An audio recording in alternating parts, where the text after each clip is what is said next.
Gli esiti dei tamponi molecolari, gli stipendi, quindi i cedolini e i turni del personale sanitario, ma ancora referti medici, elenchi di esami, il tutto corredato dai dati anagrafici dei pazienti. C'è veramente di tutto tra i 9.346 file divulgati dagli hacker sulla piattaforma Lockbit 2.0 dopo l'attacco ai server dell'ULSS 6 avvenuto ad inizio dicembre. Questo è Sveglia Veneto, il primo podcast dedicato all'informazione vista da Nord-Est. Io sono Jack Calcetto, oggi è lunedì 17 gennaio 2022. La prima notizia del giorno riguarda il Covid e i pirati informatici che hanno violato i server dell'ULSS 6 e la scorsa notte hanno pubblicato le prime cartelle contenenti i dati sottratti, rubati. Sono 51 cartelle appunto che contengono le cartelle cliniche proprio dei pazienti, ma anche atti amministrativi, buste paga, documenti per l'organizzazione dei reparti. C'è un po' di tutto e si tratterebbe soltanto di una prima parte una prima pubblicazione dei dati in possesso degli hacker. Gli hacker avevano avvertito l'ULSS 6 Euganea che avrebbero pubblicato appunto i dati sottratti ai server. C'era un conto alla rovescia che sarebbe scaduto martedì, ma nella notte tra sabato e domenica alle 11:30 di sabato sera sono stati pubblicati appunto in anticipo, quindi sul conto alla rovescia. Questi file sono comparsi nel cosiddetto dark web e nella giornata di ieri l'ULSS, l'azienda sociosanitaria, ha diramato un comunicato stampa per dire innanzitutto che tutti gli utenti coinvolti saranno contattati nei prossimi giorni e a disposizione c'è un numero verde. L'azienda avverte anche che chi diffonde le notizie che già stanno circolando commette un reato. Infine un punto interrogativo nel comunicato diramato ieri dalla ULSS, in questa nota ufficiale: al momento non è possibile stabilire se i malviventi siano in possesso di altre informazioni e in effetti è la stessa ULSS a dire fino a ieri, fino a sabato, insomma fino alla pubblicazione di questi dati, questa che potrebbe essere soltanto una prima tranche, ebbene non avevamo nemmeno la certezza che gli hacker fossero riusciti a portare via qualcosa, a copiarsi dei dati. Questo perché la ULSS sostiene di essere sempre rimasta comunque in possesso dei dati grazie a un backup, anche se dopo l'attacco del 3 dicembre è servita a mettere in piedi una vera e propria task force con 60 tecnici al lavoro giorno e notte, una spesa di 500.000 euro per rimettere in piedi l'intera rete informatica dell'azienda.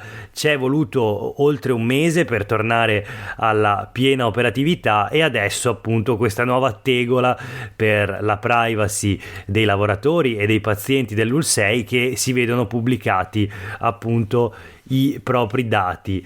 Il direttore generale della Sanità del Veneto ribadisce la linea ufficiale che è stata anche confermata dal presidente della giunta regionale Luca Zaia: non paghiamo i delinquenti, quindi Flor parla di richieste paradossali, noi lavoriamo con la magistratura per far rispettare la legge, non si pagano riscatti in sostanza. E il procuratore Cappelleri invece, capo della procura di Padova, ipotizza per gli autori la tentata estorsione ovviamente e aggiunge un altro elemento, ovvero che l'azienda, se messa sotto accusa, potrebbe addurre a sua discolpa l'assoluta imprevedibilità.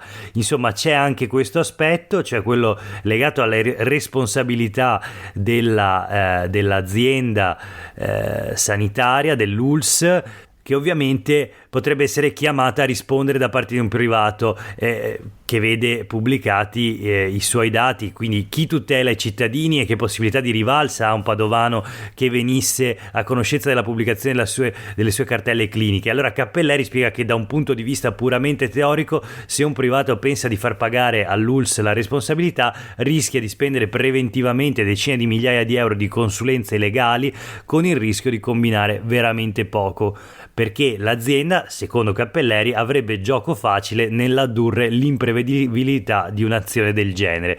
Altra cosa però sarebbe se un gruppo di cittadini decidesse di intraprendere un'azione collettiva, anche se, sottolinea di nuovo Cappelleri, l'imprevedibilità resta sempre una carta forte. Però c'è il tema appunto legato alle responsabilità, e quindi l'ULSS ha fatto di tutto per evitare la pubblicazione dei dati sul web, per evitare, o meglio, per tutelare la privacy e quindi i dati dei pazienti e dei lavoratori dell'ULSS 6. Allora c'è un'istruttoria che è stata aperta dal garante della privacy, che avrebbe avviato un procedimento proprio per verificare se fosse stato fatto tutto il possibile sul fronte della difesa informatica.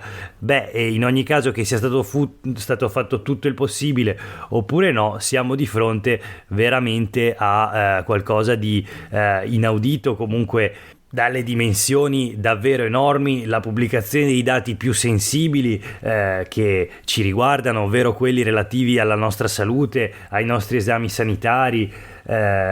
Come dicevo, c'è di tutto, dagli esiti dei tamponi ma anche alle denunce addirittura fatte al pronto soccorso da persone aggredite, referti medici, insomma è tutto pubblicato nel dark web. Ovviamente stanno già uscendo le prime indiscrezioni legate a questi dati, che sono moltissimi, quasi 10.000 file, quindi tantissime informazioni già, e non si sa se ne verranno pubblicate ancora. Per ora nei quotidiani di oggi non si trovano dichiarazioni da parte del presidente della giunta regionale Luca Zaia, che però in passato si era già espresso a inizio anno sul data breach, o comunque sull'attacco hacker da parte dei pirati informatici, e sul tema il 3 gennaio, interrogato dai giornalisti, aveva detto di non saperne nulla, ma che comunque il Veneto non avrebbe pagato alcun riscatto.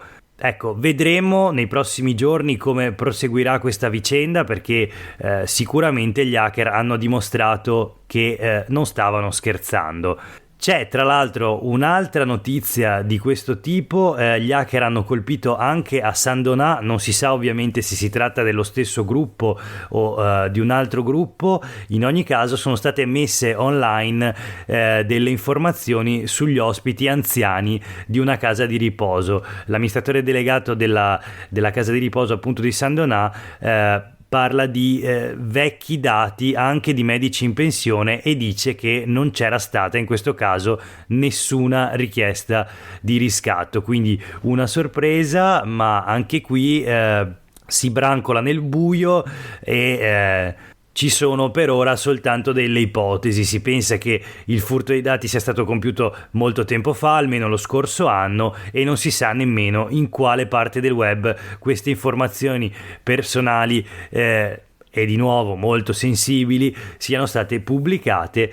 E la direzione della casa di riposo si chiede ancora quale sia il senso di questa operazione, visto che non c'è stata alcuna richiesta di riscatto. Sempre nella giornata di ieri, allarme anche a Palazzo Ferrofini. L'archivio del Consiglio regionale era offline, o comunque sembrava che fosse rimasto vuoto, l'archivio delle leggi in vigore, come quello dei progetti e delle mozioni, e attimi di panico, ma alla fine si scopre che si è trattato soltanto di un guasto. Chiudiamo qui questa lunga pagina dedicata ai temi della sicurezza informatica, della privacy e appunto dei dati sensibili che nella ULSS 6 Euganea sono stati sottratti e pubblicati da parte degli hacker e proseguiamo con una notizia che riguarda invece gli infortuni sul lavoro. Siamo sempre nel padovano, aumentano del 16% gli infortuni sul lavoro. Da gennaio a novembre dello scorso anno 11.584 denunce. I dati dell'INAIL quindi parlano chiaro, al netto del Covid c'è una vera e propria impennata di infortuni sul lavoro che colpisce soprattutto la fascia tra i 50 e i 60 anni. Nel 2020 gli infortuni sul lavoro in provincia di Padova, ricordiamo, sono stati 9.985, nel 2021 addirittura 11.584, più 16%. Questi sono gli infortuni denunciati, anche non gravi ovviamente. Si tratta di una cifra comunque impressionante se pensiamo che si tratta addirittura di 32 infortuni in media per ogni giorno del 2021, anzi molto di più, perché questi 11.000 infortuni sono avvenuti solo nei primi 11 mesi dell'anno, quindi in realtà la cifra è ancora più elevata, ma gli infortuni mortali sono cresciuti purtroppo anche loro, passando da 11 morti avvenuti nel 2020, sempre nel periodo gennaio-novembre, ai 18 morti dell'anno scorso, quindi un aumento del 63%. Come sempre, lo ripeto, parliamo noi diamo dei numeri, ne parliamo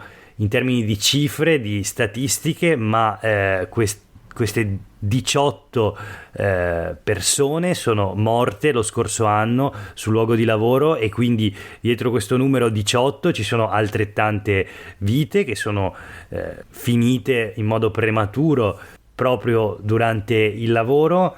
Ci sono 18 storie, 18 famiglie probabilmente, dei volti, delle amicizie, delle relazioni, e sarebbe bello ricordarli tutti quanti.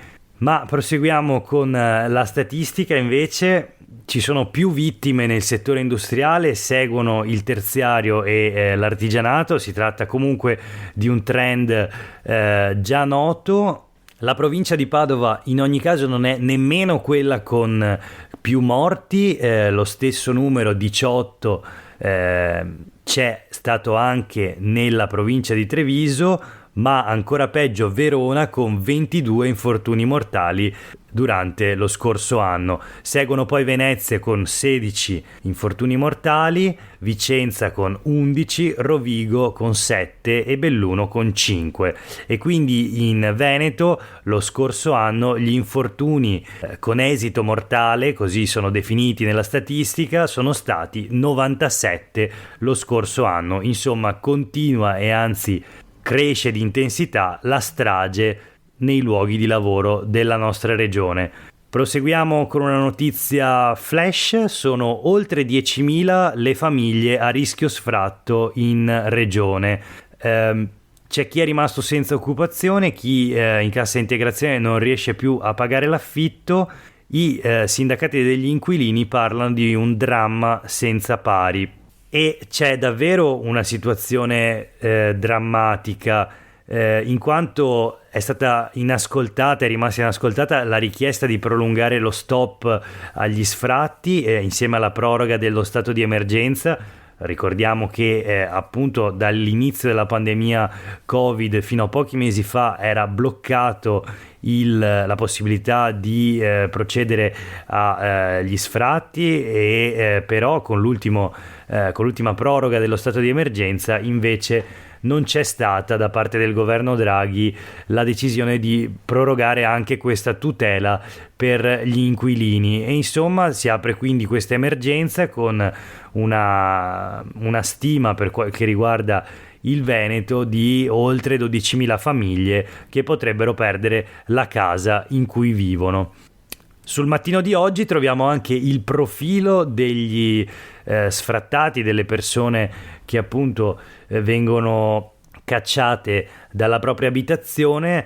Sono per lo più giovani e italiani, spesso sotto farmaci seguiti da psichiatri. Per loro l'impatto psicologico è devastante, dice sempre l'Unione degli Inquilini, sono sotto shock, negli ultimi 2 anni le richieste di aiuto nei centri di ascolto e nei distretti sanitari hanno registrato una crescita enorme anche proprio per questo tipo di problema. Con l'arrivo del Covid, queste persone che oggi non riescono più a pagare l'affitto hanno perso un lavoro che ritenevano sicuro. Insomma, senza più la tutela del blocco degli sfratti si rischia veramente una nuova emergenza nell'emergenza, in questo caso un'emergenza sociale.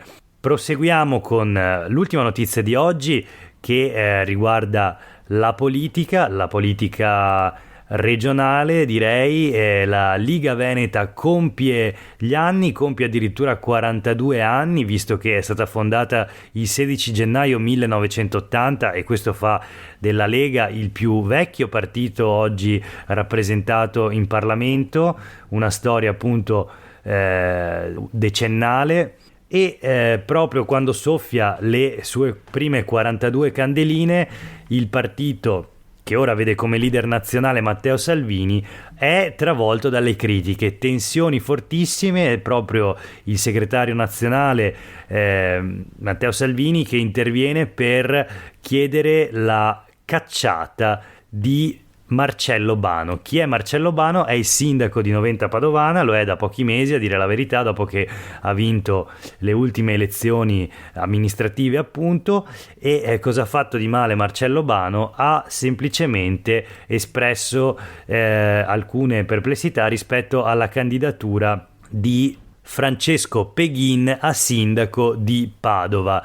Insomma, questo Peghin sarebbe lo sfidante dell'attuale sindaco Sergio Giordani, individuato dal centrodestra per le elezioni che si terranno nel prossimo maggio, ma non entusiasma tutti, in particolare non entusiasma Marcello Bano, sindaco di Noventa, che lo ha definito addirittura una brutta copia di Giordani.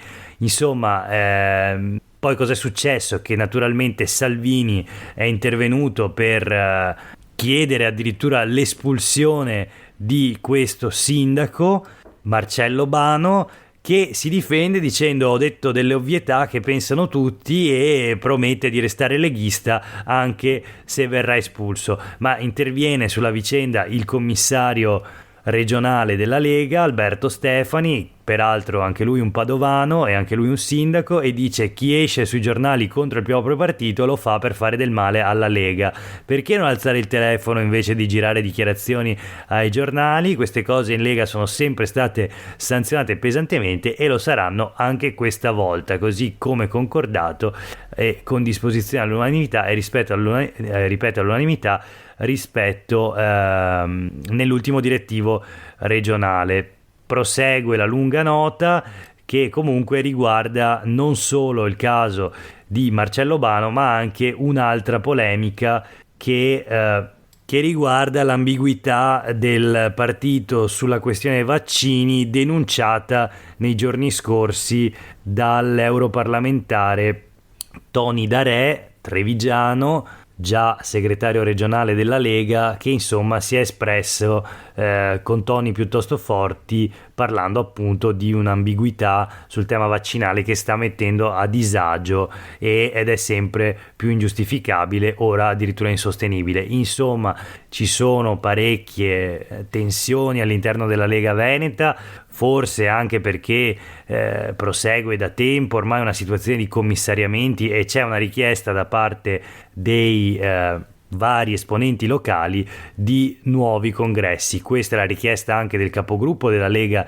in regione, Alberto Villanova, che sempre nel pezzo che leggiamo sul Gazzettino di oggi chiede che vengano fatti i nuovi congressi, servono i congressi per ritrovare la condivisione.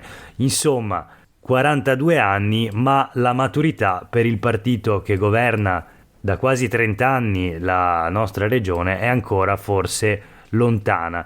Per oggi è veramente tutto, grazie per avermi seguito fin qua, io sono Jack Calcetto, oggi è lunedì 17 gennaio, una buona giornata.